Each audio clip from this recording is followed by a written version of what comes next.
Hello, I'm Avi Lewis. We're back on the map.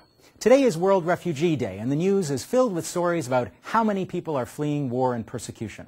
According to the UN, there are almost 10 million refugees worldwide. And more, there are some 24 million internally displaced people living in the midst of conflict. But these numbers, as scary as they are, mask an even bigger reality. It's a reality we've seen again and again this month on the map.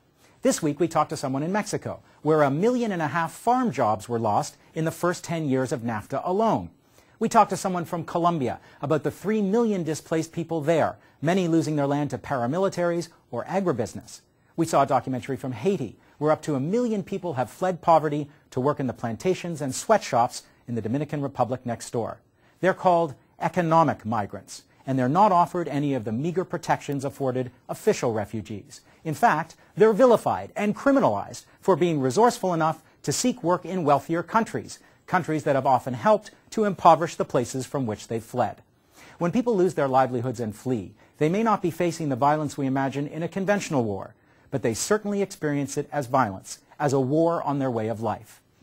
And it is a war. It's a war with casualties and a war with refugees. And if we want to have an honest conversation about who is being uprooted on this planet and why, they should be counted too. Tomorrow on the map, NATO's mission in Afghanistan under fire.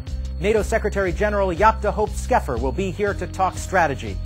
And we'll look at the other war in Afghanistan. Afghans training in Colombia, Colombians teaching in Afghanistan. How the U.S. is exporting its war on drugs to the poppy fields.